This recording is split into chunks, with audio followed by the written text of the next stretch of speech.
Afternoon, morning, evening, wherever you may be. As Eddie mentioned, my name is Lance King. With me I have Scott Frakes. He's going to be presenting on the second half of this 50 minutes. We will be covering both the HAIMS and NCAT products.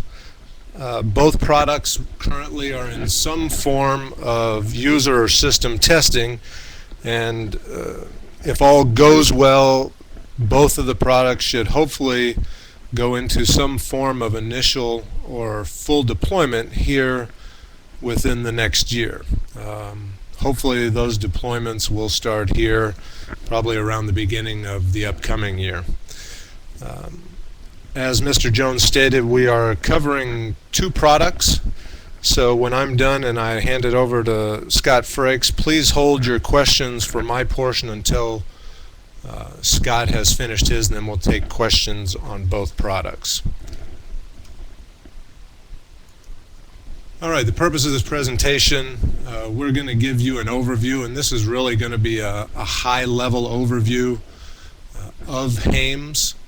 We're not going to get into the weeds too much on this. The objectives, we'll give you an overview. We'll talk about some of the benefits. We'll go over some of the terminology used with HAIMS. We'll talk about the user roles, creating accounts and what type of accounts they are. And then we will talk about functionality in the standalone mode and then the Alta embedded mode. All right. HAIMS is the Healthcare Artifact and Image Management Solution. It is a web-enabled enterprise document management and image sharing solution, and it provides data sharing for all types of artifacts and images. Now, when we talk about artifacts, we're talking any type of file format such as Word and PDF and JPEG and things like that. So when we refer to artifacts and images, that's what we're referring to. Some of these artifacts and images that we're talking about are listed below. You see you've got the radiographic images, X-ray CTs, those kind of things, the clinical photographs, EKGs, audio files, video files, and scanned documents that you may receive from outside civilian services, things like that. HAIMS was originally created to manage these artifacts for the MHS. It can be accessed two ways. One is in a standalone mode going through your internet URL, and one is through the embedded mode, which goes through Alta, which a majority of the end users, once we deploy the product, will use HAIMS within the Alta embedded mode. Now, there are several interfaces that HAIMS has to external systems.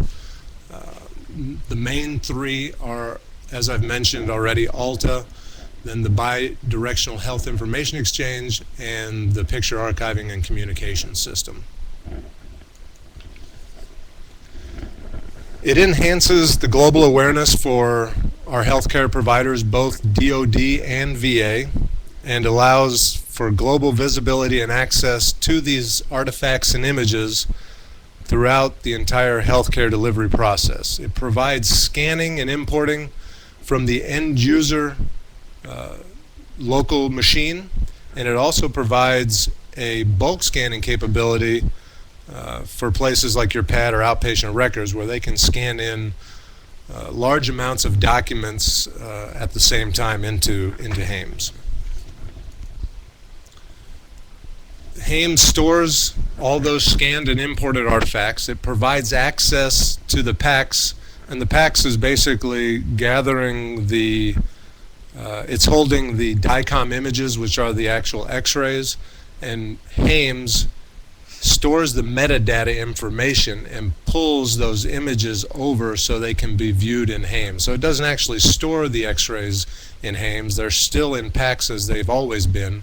It's just now HAIMS gets access to those PACS images regardless of the originating location. So you can get them from anywhere in the world. It enables the clinicians to view their shared images acquired by either agency, VA or DoD. All right, let's talk about some of the terminology. We've talked about some of them here. HAIMS, again, is the Healthcare Artifact and Image Management Solution. The PACS, the Picture Archiving Communication System, that's the local system that houses the actual image. Then you have the HAIR, which is the Healthcare Artifact and Image Repository. Now that is a regional repository, and those are currently located in several bases, Army, Navy, and Air Force across the globe. Currently they've got them at Landstuhl, at Scott Air Force Base, BAMC, out in San Diego, and at Tripler, and there is going to be one in Bethesda shortly.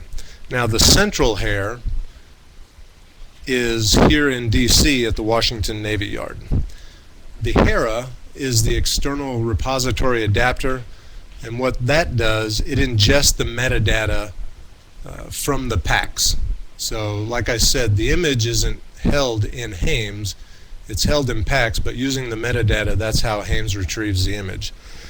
And currently those HAIRs are out at Ramstein, Travis Air Force Base, and in Madigan. Now Madigan's going to, in the future, be converted over to a HAIR, and then a couple more HAIRs at Elmendorf in Alaska and down in San Antonio will be stood up. All right, artifacts I've already mentioned. That is those documents that are uploaded by the end user into HAIMS, Word documents, PDFs, Excels, JPEGs, video files, audio files, any of those are the artifacts. The images are the radiological images. The assets is another term that is used for the artifacts and images. When we refer to assets, we're talking about anything that is stored in HAIMS. The metadata is basically just a label. It makes searching for assets in HAIMS a lot easier if the metadata screens are filled out more fully by the end user. So every time that you import something into HAIMS, you'll fill out metadata with things like the author, the date, what if it's a actual SF or some kind of form, it'll give you a drop-down list. So the more areas you fill in, the easier it'll be to search for it later on. All right, so the HMIV, which is the HAIMS Medical Image Viewer, that is a separate application that will be downloaded on the end user device that allows you to view the DICOM images, which are the images you are getting out of PACS. Now those DICOM images in HAIMS, you'll see them referred to in three ways: as a slice, which is one single image, a series, which is a collection of those slices, and then the study, which is a collection of the series. All right, let's talk about user roles. There are 10 user roles, and you see them there listed on the left, and then there's an overview if you want to look through those real quick of each role. The top one, clinical, and then the bottom three, medical records. That will be the focus of the training when we go on site to train the end user. Those medical records is basically dealing with the bulk scanning functionality in HAIMS. And then the clinical is for all those clinical staff that will be accessing HAIMS as part of their daily workflow. Now the system admin folks will get trained, but they'll be trained by implementation personnel that will arrive on site prior to our training team to do the functional piece of it. All right, user accounts. There are 4 types of authentication methods. So you can log in with your CAC only. You can log in using your Alta credentials only. You can log in without having to use a CAC or your Alta credentials. Basically, you're just creating an account for the standalone mode only.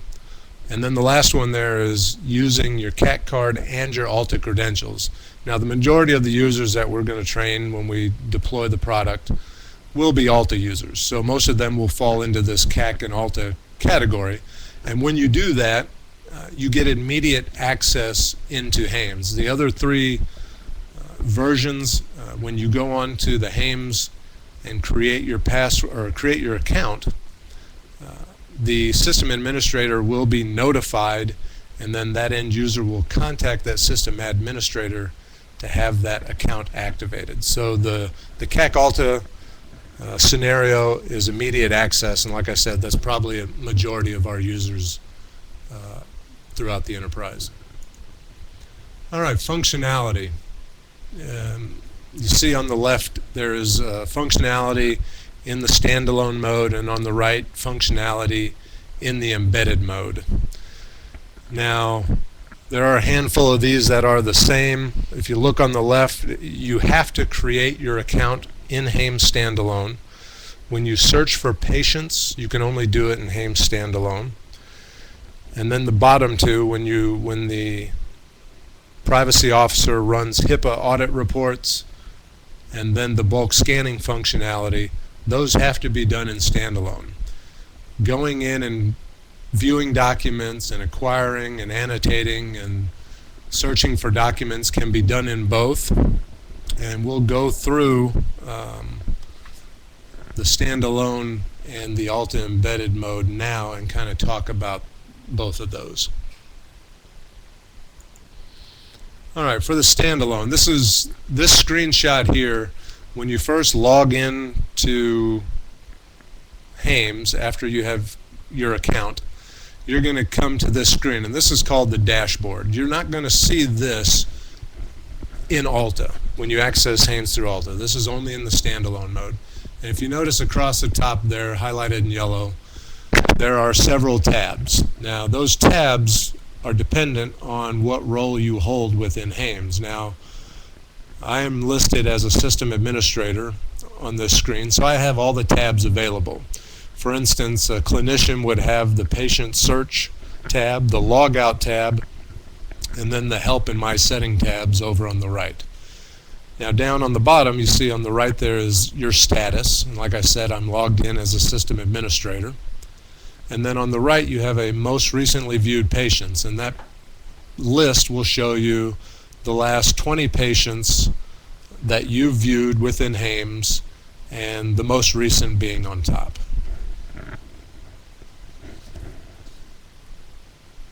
All right, the next slide basically breaks it down by role. If you look on the left, you have those tabs I was talking about, search and reports, bulk scan, and then across the top you have the user role. And you can just go down and kind of look and see what functions. Like I said, the clinical has patient search, my settings, log out, and most recently viewed in quick search.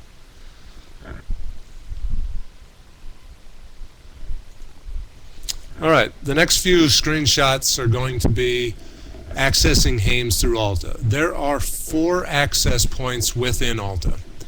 They are the generic web browser, the problems module, previous encounters, and current encounter. And we'll talk about each of those separately. The generic web browser, if you look in the folders list, is going to be that folder called HAIMS with the globe next to it. And when you select it, you're going to get the HAIMS tab pulled up in your workspace. And what you're going to see is you're going to see all the assets that are currently in HAIMS related to the patient you have pulled up in ALTA. So that patient in the patient ID bar, those assets currently is what they have in HAIMS.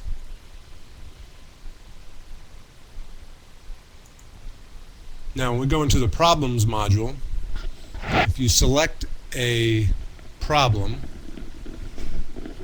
if there were assets in HAIMS associated to a particular problem, you would see a paperclip next to that problem. Now we'll discuss paperclip, and I'll show you one when we get into the previous encounters. But when you select problems and the problems module opens, you'll see on the action bar you have an extra icon up there called Artifacts and Images. And you'll see this on several of these modules. You'll have that the extra icon up there. And when we select that icon, if the patient had assets that were associated with this problem, they would show in the workspace there. All right, let's go on to previous encounters. Again, previous encounters, once we select it and open the previous encounter module, you're going to see on our list of previous encounters, there is a paperclip next to that 25 January previous encounter. Now you also see in the action bar there's the artifact and image button again. So if we wanted to see the images associated with a certain encounter, we would select that encounter, click the artifact and image button or the paperclip, and then we get those assets associated with that encounter. Now if that encounter were empty, let's look at it from a current encounter standpoint. If we're in a current encounter, and you'll notice in the folders list there is the artifact and image selection. Once we choose it and open that module, we have an associate existing button that you see on the upper left there. Obviously, when we go into a current encounter, we're not going to have anything associated with this encounter. So if we know we just took an X-ray on this patient, or if we have some information that we received from an outside agency, or if we have some documentation on our workstation that we want to associate with this encounter, we could go into that associate existing, choose it, upload it, and put it. It would be in HAIMS, and it would also be associated in ALTA. And the reason for the paperclip and associating is so that when you have an encounter that you want to look at specifically, if you have assets associated to it, it makes it a lot easier than going into the HAIMS generic web browser and searching through all the patient's assets to find ones that are relevant to a certain encounter. So if the asset is associated with the encounter at the time of the encounter, that paperclip will be attached to it and it'll always be there. All right, at this time I'm going to go ahead and turn it over to Scott Frakes, and he's going to go through NCAT with you. And like I said, keep your questions till the end. When he's finished, then we'll ask questions relevant to both products. Thank you. I am with the Wounded Warrior Project, and today we're going to be talking about the Neurocognitive Assessment Tool, or more commonly referred to as NCAT. This particular application was designed in order to help out the mental health community. So if you are a mental health technician or provider, then you'll definitely understand what I'm talking about. Okay, today I'm going to talk to you and just cover a couple of different areas: the functional overview and the technical perspective, and I'm going to show you a little bit about each. What is the NCAT system? Well, it was a system that was designed to be integrated with the ANAM-4, which is a GOTS product, or a government off-the-shelf software, and it was purchased and designed to have an assessment for soldiers when needed be before deploying. The NCAT extends the workstation based on the ANAM-4 with both a local collection and reporting capabilities. So NCAT extends the ability of the ANAM. It also has a central web-based repository for collection and reporting capability to deploy it across the entire military health system. And as you'll hear me speak here in a little bit, one of the nice things about this is it makes this data and information available worldwide. In a theater setting, the NCAT provides an opportunity for a proctor to administer an assessment to a patient in a standalone mode. In other words, they don't have to be connected to any kind of internet.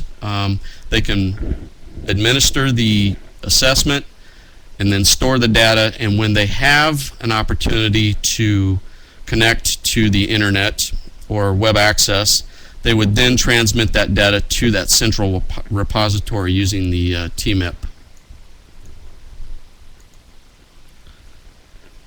Okay, the NCAT is a neurocognitive assessment tool used by the MHS to basically facilitate the care of traumatic brain injury and behavioral health. As I said, it's for the mental health community. It acquires cognitive assessment data and transfers the data to a central repository which is accessible worldwide. It will permit functional users to administer, store, and retrieve that data, and it can be used in both a diagnostic and research activities. Now, one of the things I want to make clear is that the NCAT is not considered a diagnostic tool. Well, it is a diagnostic tool in the sense that it works in combination with other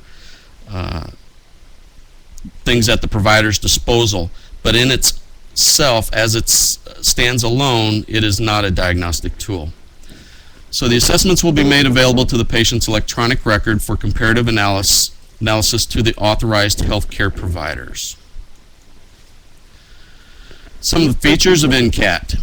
It can create and manage local and remote NCAT accounts. It captures the test taker's demographic information, and that's if it's not available in the DEERS database.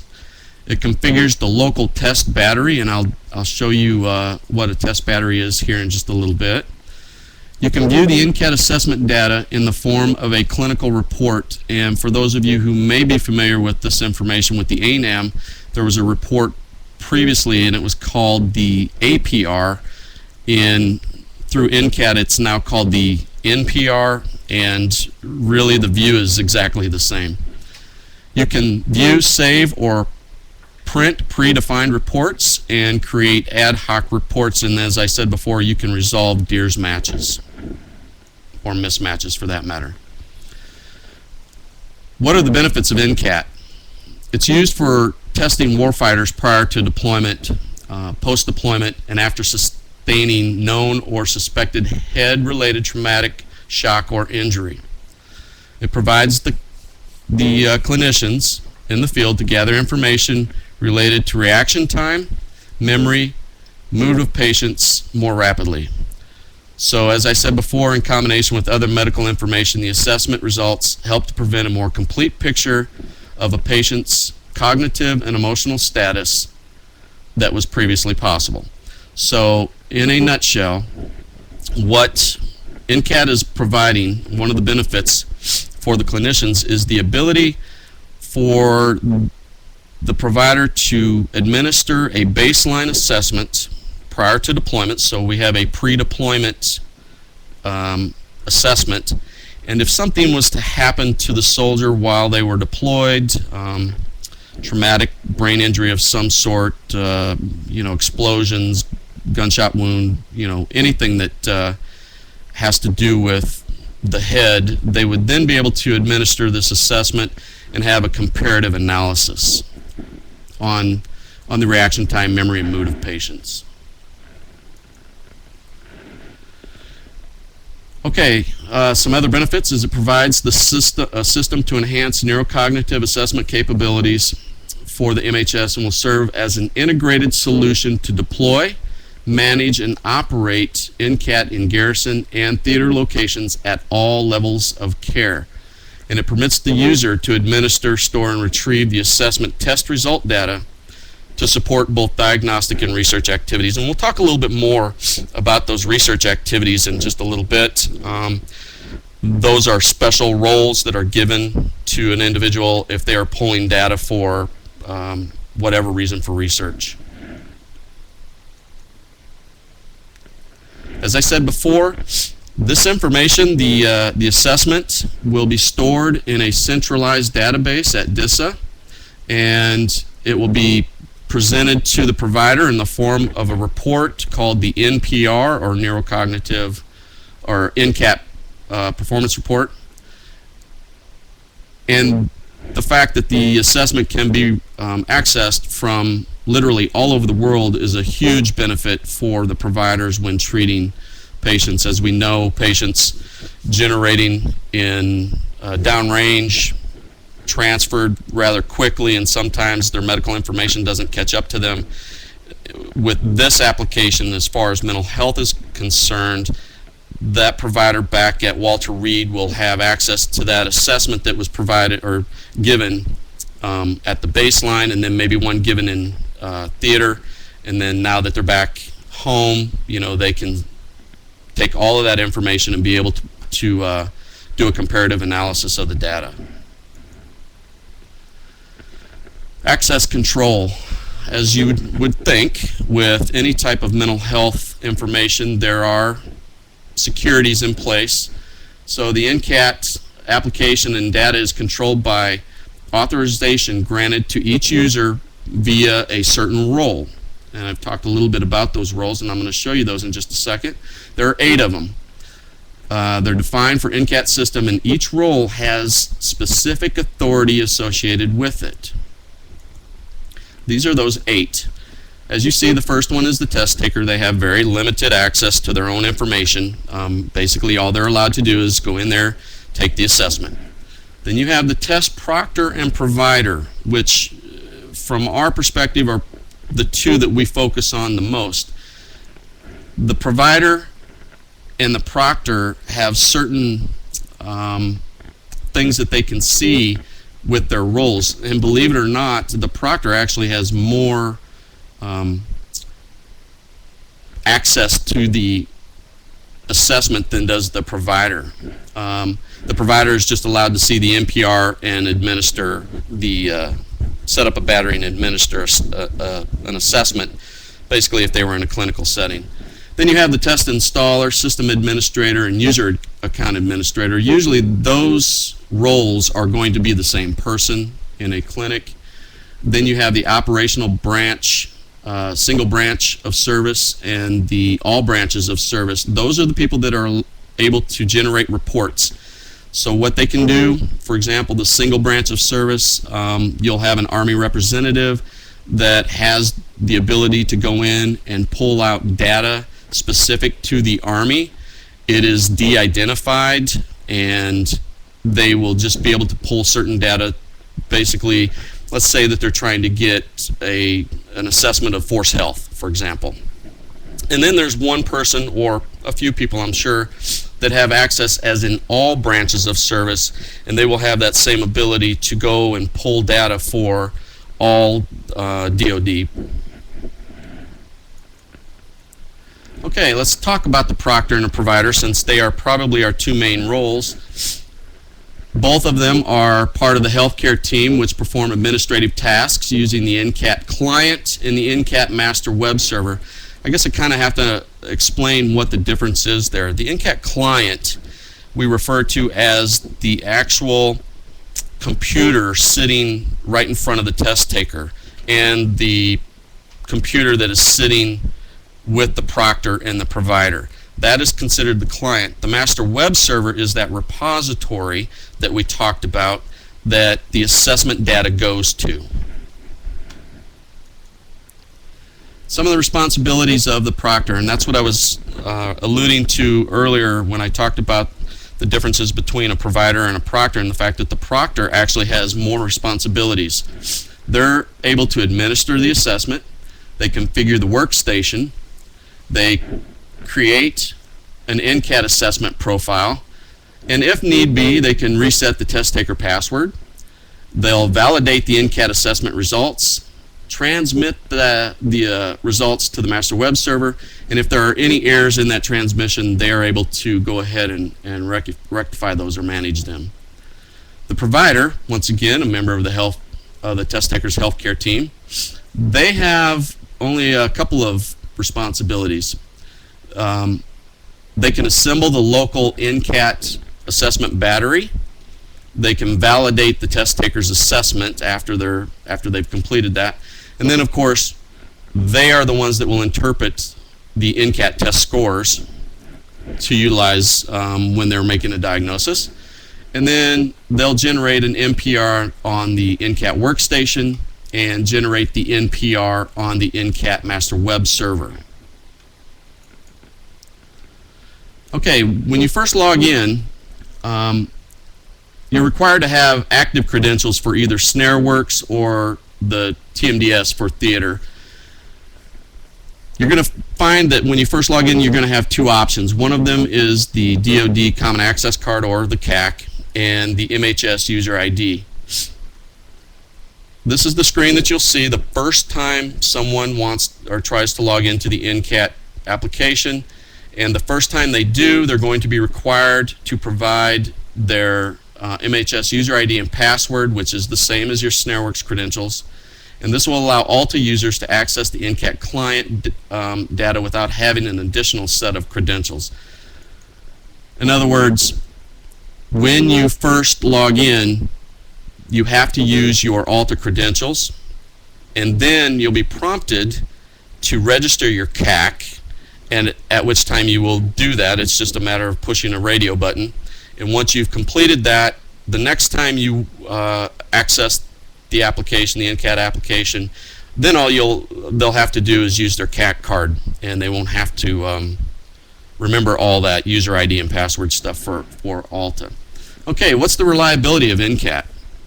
Well, the tests have a pseudo-randomization procedure that incorporates alternate forms of stimuli sets, which allows the test to be used for performance monitoring and repeated measure designs. In other words, let me give you a scenario. You have a soldier that is in theater, downrange, something happens, and you want to administer an assessment. They had an assessment administered prior to deployment, so that's called the baseline. They're given an assessment immediately after the event, if they're capable. And then the provider will look at that information to determine whether or not the patient needs to have additional assessments. And sometimes what is common is 3, 5, 7, 10, and on down the road based on, and I'm talking about days, based on what the provider thinks is necessary. Well, if you can imagine, if the patient continually sees the same test over and over, well, eventually they're going to start to memorize that test. Well, because the way ANAM is set up, it automatically detects when the individual has taken the previous assessment, and it will iterate to a new stimuli set. In other words, it'll shuffle it up so that they can't memorize that. So alternate forms of reliability coefficients represent both the temporal stability of the test and the consistency of response to different set of items. Optimally, as I said, you want to get a baseline. We encourage that the baseline is given at least 2 months prior to their deployment, because if you think about it, an individual who is just about to deploy a week out, they're very anxious, they've got a lot on their mind, you may not get a true representation. So it's key is to use obtain useful baseline data prior to an injury or an event, so that's why we want to do it at a pre-deployment.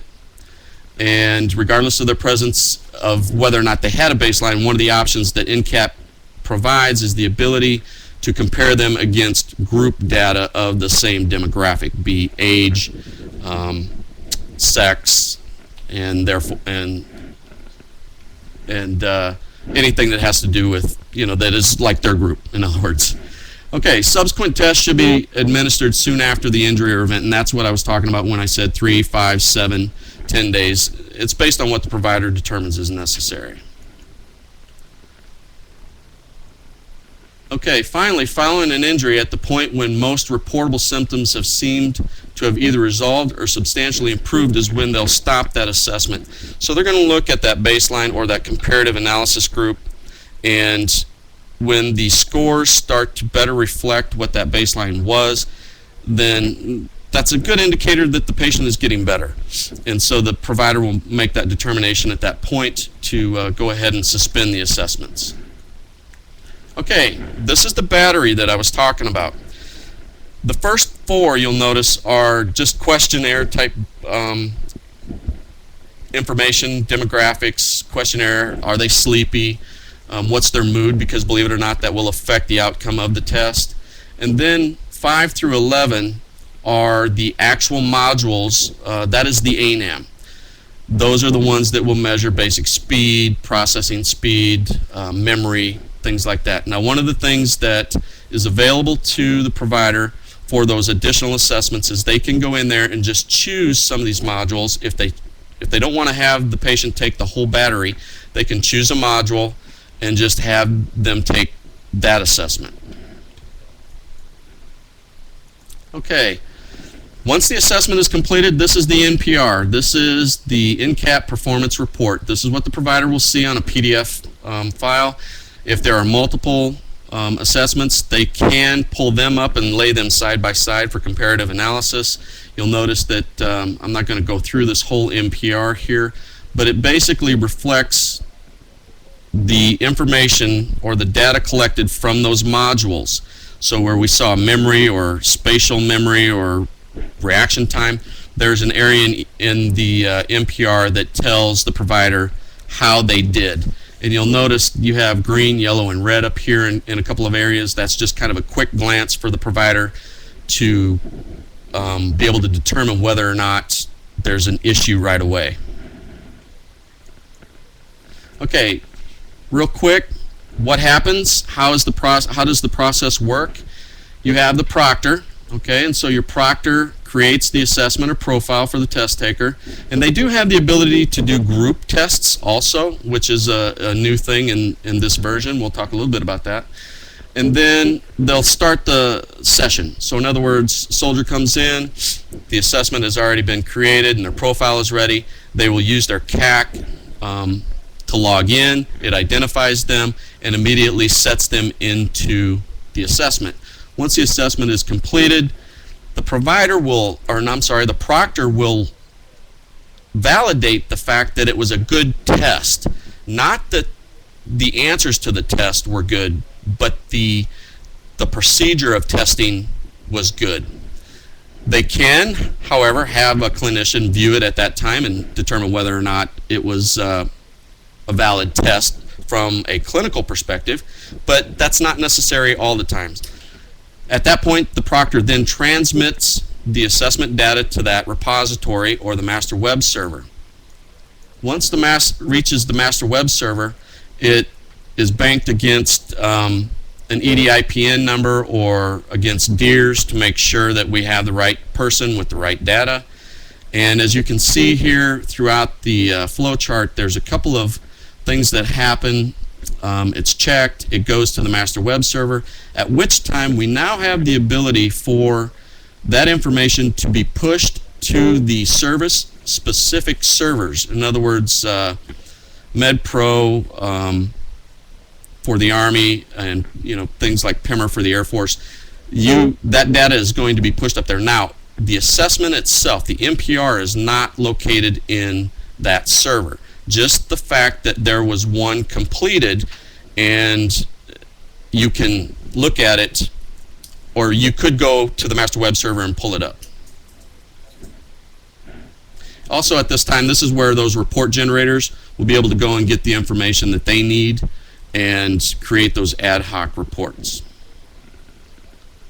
Okay, we're just about done here. I just want you to know that this is actually what we're talking about deploying right now is version 2. There were a couple of changes from version 1 that are, in our opinion, a very beneficial changes to the proctor, provider, and the test taker. From the proctor's console, they can now support group testing, which in the past that was difficult for them to do. They also have automated validation of the assessment. Also with the proctor, they're able to use the CAC card, I should say.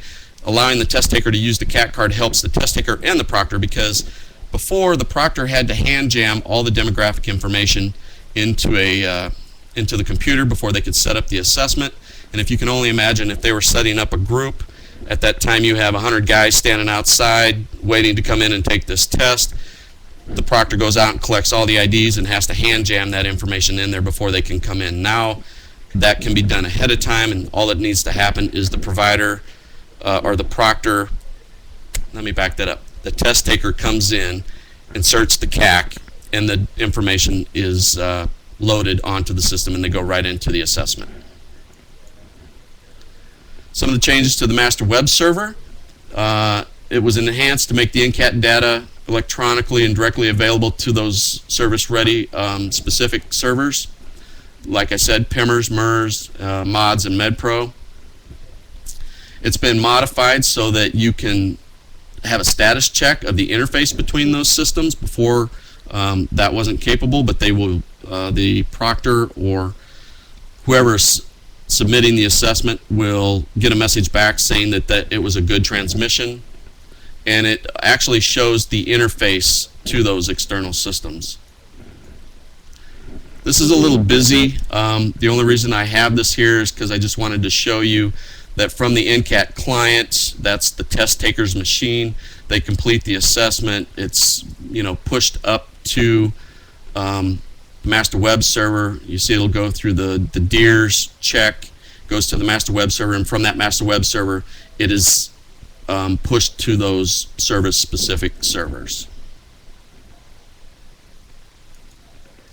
All right, well, at this time I hope you've enjoyed learning a little bit about the new and upcoming applications that we are currently working on here. If you have any questions, I think this is the time that Lance and I were going to take those for either product.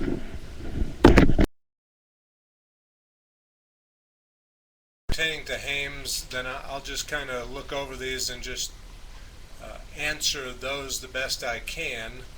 And if anybody's got anything, if there's an audio issue, you can go ahead and type it in the chat, and I'll try to answer it while we still have a few minutes to play with.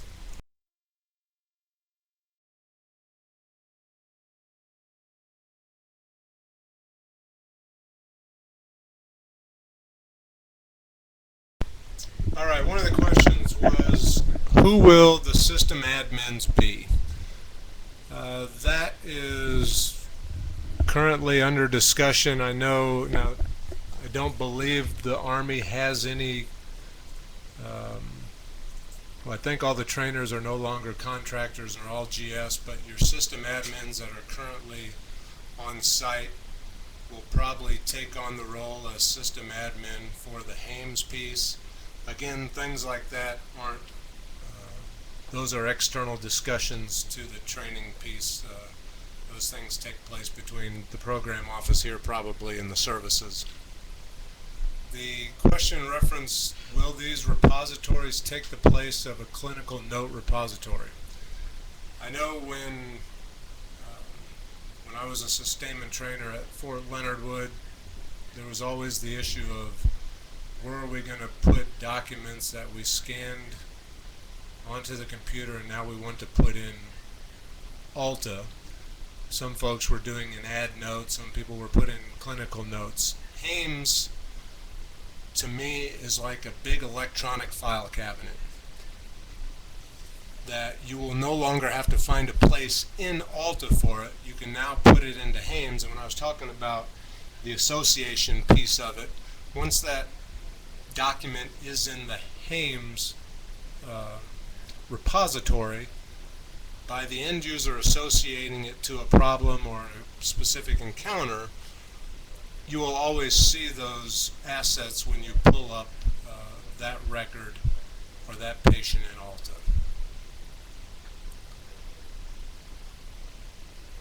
Someone asked about the typical size of X-ray file and is the effort to decrease bandwidth load. I would imagine maybe that is in reference to just having the metadata in HAIMS. Now, as far as size goes in HAIMS, we're talking, we can put in audio, video, JPEGs, things like that. the preferred size limit is no higher than 128 megs. So you have a lot more size capability in HAIMS than you do currently in ALTA. But going back to the X-ray piece, yeah, those X-rays, I believe, and don't quote me on this, but I believe they're upwards of 100 megs. But those don't get put into HAIMS, just the metadata does. So PACS maintains the image itself.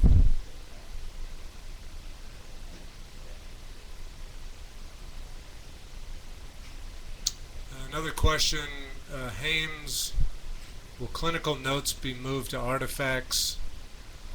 Everything that is currently in the record, you're probably not going to take it out of the current ALTA record, but those documents that are saved either on the computer or they can, if they're still in paper form, all that can then now be put into HAIMS when HAIMS becomes available. Can you search artifacts? Yeah, when you're in HAIMS or in ALTA, when you get to the asset screen, you can search those assets or artifacts, however you want to refer to them, by numerous things. That's why I talked about the importance of the metadata. So you can search by the type of document it is, like an encounter note or an image or media or things like that. Just depends how much metadata is in the system. Limited file extension types. Most file extension types will work with ALTA. Now I'm talking the main ones. Word, PDF, Excel, JPEG, WAV files, things like that.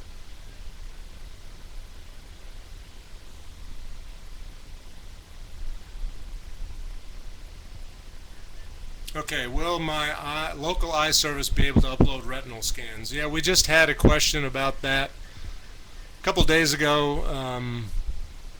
At a site, someone was talking about they had retinal scans, and one of our trainers was handling that question, but they came to me on the size issue, and when I told them 128 megs, they didn't seem to be too worried. So I guess the retinal scans weren't even close to that size. But so yeah, if they're less than 128 megs, that shouldn't be an issue getting them into HAIMS.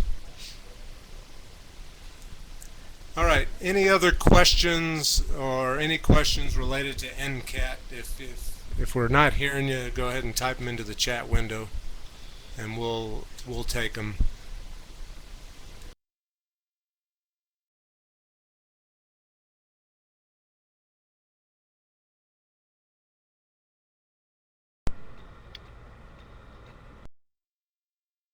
Okay, I see that we have a question, and I think it has to do with the assessment that if an individual was to get an assessment and they retire, how will the clinics or even the VA know that there's an assessment in there?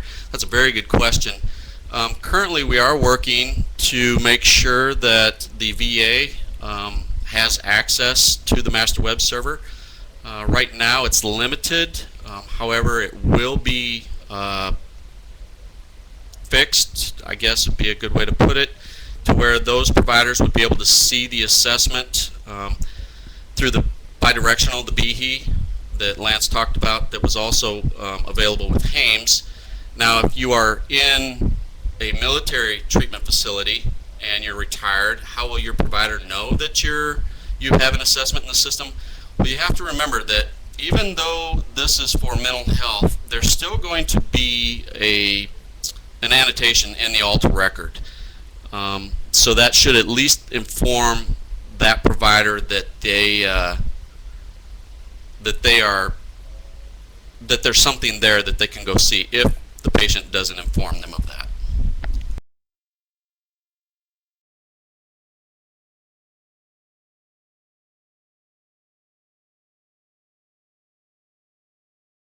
All right, thank you very much, and everybody have a good rest of the conference.